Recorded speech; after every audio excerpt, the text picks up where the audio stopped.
Hello friends, स्वागत है आपका एक और नए कमाल के वीडियो में। तो आज मैं लेकर आ चुका हूँ सुपर गर्ल का सीज़न 1 का एपिसोड नंबर 2। इसीलिए चलते हैं सीधा एपिसोड पर।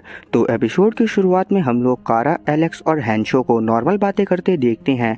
तभी कारा को विन का कॉल आता है जो इसे एक लोकेशन देते हुए बताता है कि सिटी की इस जगह पर आग लग गई है। ये खबर पाते ही कारा तुरंत उड़ती हुई उस जगह पर पहुँचती है, जहाँ पहले तो कारा को कुछ समझ नहीं आ रहा होता कि ये कैसे क्या करे।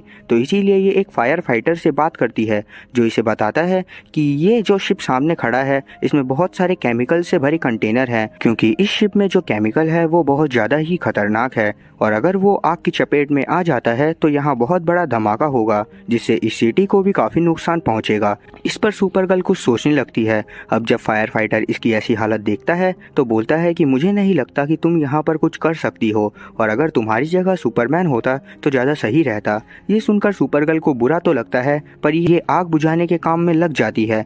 और इसके बाद हम लोग देखते हैं कि सुपर गर्ल को इन सब चीज़ों का ज़्यादा एक्सपीरियंस नहीं था, तो ये काम बनाने की जगह उसे बिगाड़ देती है। और क्योंकि इसकी ऐसी गलती से काफ़ी बड़ा नुकसान पहुंचा था तो इसी वजह से लोगों का विश्वास सुपरगर्ल से उठ जाता है, जिस वजह से ये बात तुरंत सुर्खियों में आ जाती है और सभी लोग सुपरगर्ल को ट्रोल करने लगते हैं, जिस वजह से कारा का कॉन्फिडेंस भी काफ़ी ज़्यादा डाउन होने लगता है। अब अगले दिन हम लोग देखते हैं कि विन कारा को समझाने लगता है कि पिछले दिन जो भी हुआ इसमें इसकी कोई भी गलती नहीं है। इस पर कारा हाँ बोलती है। अभी कैट सबको अपने ऑफिस में आने को बोलती है और जब सब उसके ऑफिस में जाते हैं तो ये सबसे किसी भी तरह सुपरगर्ल से एक मीटिंग फिक्स करवाने को बोलती है ताकि ये अपने चैनल की टीआरपी बढ़ा सके। और इससे आगे ये बताती है कि हम सुपरगर्ल को सबकी तरह ट्रोल नहीं करेंगे बल्कि उसे समझाएंगे किस तरह से वो वर्ल्ड में चेंज ला सकती है। इसके बाद ये सबको भेज देती है। तब कारा जाकर जेम्स से बातें करती हुई बोलने लगती है कि कुछ भी हो जाए मैं कभी कैट के साथ इंटरव्यू नहीं करने वाली, क्योंकि ये बोलती कुछ और है और करती कुछ और। मुझे अच्छे से पता है कि ये बाद में मुझे ज़रूर ट्रोल करेगी। इस पर जेम्स भी हाँ में सर हिलाता है। अब आगे कारा यहाँ से चली जाती है। फिर हम लोग एक केमिकल फैक्ट्री को देखते हैं जिसमें एक आदमी अंदर जाता है तो इसे अंदर एक अनजान वर्कर दिखता है जो कि एक एलियन था। अब एलियन वर्कर को पकड़कर इसे मार देता है। और अब अगले दिन जब फैक्ट्री में सुपरगर्ल और काफ़ी सारे डीईओ के लोग पहुँचते हैं तो अभी के हालातों को देखते हुए हैंशो और एलेक्स सुपरगर्ल को इस केस से दूर रहने की सलाह देते हैं, पर सुपरगर्ल इसमें इन्वॉल्व होना चाहती थी। तभी इन्हें वर्कर की बॉडी में से एक स्टिंग मिलती है, जिसे जब सुपरगर्ल देखती है तो सीन पास्ट में जाता है जहां कारा छोटी थी। तो एक बार अलोरा ने इसे हेलग्रामिट्स नाम के क्रीचर्स के बारे में बताया था जो स्टिंग से अपने दुश्मन को मारा करते थे।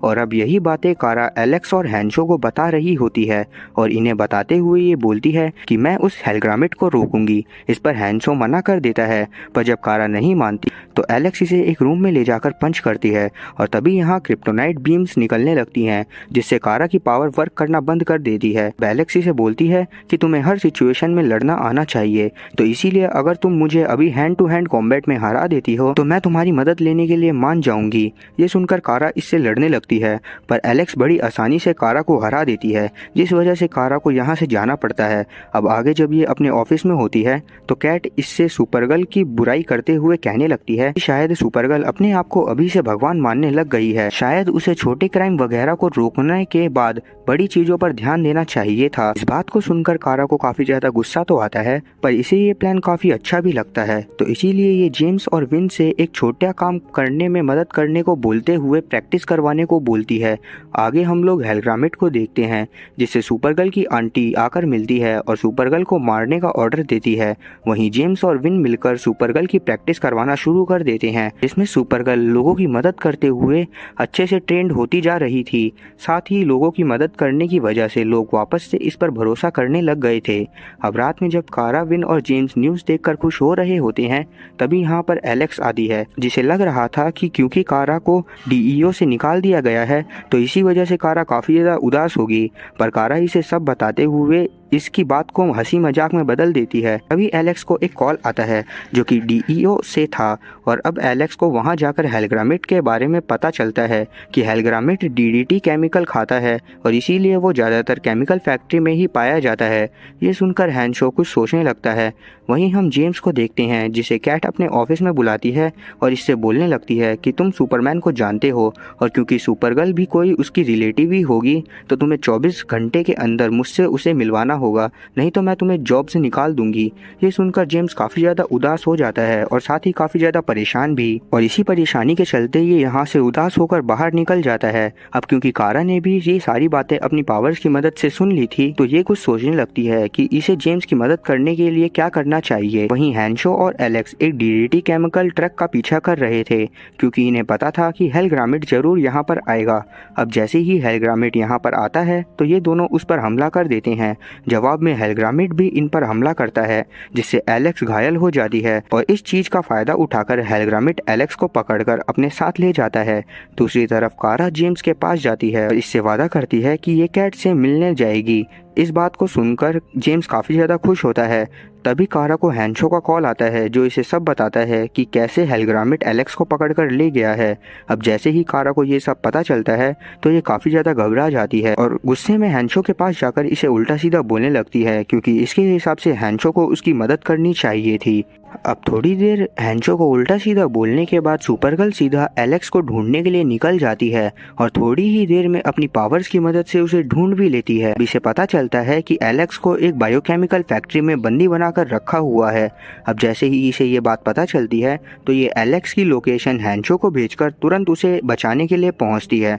जहां पहुंचते ही एस्टर इस पर हमला कर देती है, जिसे देखकर कारा काफी ज्यादा शॉक हो गई थी, क्योंकि इसके हिसाब से जब क्रिप्टॉन डिस्ट्रॉय हुआ था तो इसकी पूरी फैमिली मारी गई थी। तब एस्टर इसे बताती है कि पहले ये क्रिप्टॉन पर राज करना चाहती थी, लेकिन अलोरा को इसके प्लान का पता चल गया और उसने इसे जेल में डाल दिया था, और जब ये छूट गई तो ये अर्थ पर राज करना चाहती है। इतना बोलकर एस्टर कारा को काफी दूर फेंक देती है। अब क्योंकि कारा के सामने भी सारी सच्चाई आ गई थी कि एस्टर बिल्कुल भी अच्छी औरत नहीं है, तो इसी वजह से ये भी इससे लड़ने लगती है और ये दोनों ही एक दूसरे के ऊपर बहुत बुरी तरह हमला करने लगती हैं। तभी दूसरी तरफ हेलग्रामिट भी एलेक्स पर हमला कर देता है, लेकिन एलेक्स अपनी स्किल से बड़ी आराम से उसे मार देती है और हम लोग वापस से एस्टर और सुपरगर्ल को लड़ते देखते हैं, जिसमें अब सुपरगर्ल एलेक्स की टिप्स को यूज करती हुई एस्टर को हराने लगती है। और इतने में ही यहाँ हैंशो पहुंच जाता है, जिसे देखकर एस्टर को लगता है कि शायद मुझे हैंशो पर हमला करना चाहिए, क्योंकि ये बहुत ही कमजोर है, तो इसी वजह से मैं इसे काफी आसानी से हरा दूंगी। अब ये सोचते ही एस्टर तुरंत उसके ऊपर हमला कर देती है और हैंशो भी अपने बचाव के लिए क्रिप्टोनाइट के बने एक नाइफ से एस्टर पर हमला करता है, जिस वजह से एस्टर घायल हो जाती है और इसे यहाँ से भागना पड़ता है। आगे जब एलेक्स का ट्रीटमेंट हो जाता है तो एलेक्स सुपरगर्ल को एक रूम में ले जाती है, जहाँ अलोरा के जैसा एआई था, जिसे कारा के लिए बनाया गया था, और उसमें अलोरा की कुछ मेमोरीज भी थी, जो कि इन्हें कारा की उस पॉड से मिली थी जिससे ये अर्थ पर आई थी। अब जब कारा अपनी मॉम को देखती है तो ये काफ़ी ज़्यादा खुश होती है और इनसे पूछती है कि आप मुझे एस्टर के बारे में बताइए। अब इसके बाद जब एलेक्स बाहर जाती है तो ये हैंशो को थैंक यू बोलती है। इस पर हैंशो रिएक्ट नहीं करता और आगे जाने लगता है। तब हम लोग देखते हैं कि अचानक से हैंशो की आंखें चमकने लगती हैं। वहीं एस्टर घायल होकर एक जगह जाती है जो कि इसी का स्पेसशिप था। अब ये वहाँ पर अपने डॉक्टर से जल्दी इसके पैर को सही करने को बोलती है, और क्योंकि इसने आज से पहले कभी भी क्रिप्टोनाइट को नहीं देखा था तो इसी वजह से ये काफ़ी डरी हुई भी थी। इसके बाद डॉक्टर जब नाइफ को निकालकर उसकी जाँच करता है तो इसे पता चलता है कि इस नाइफ से क्रिप्टोनियंस की जान भी ली जा सकती है।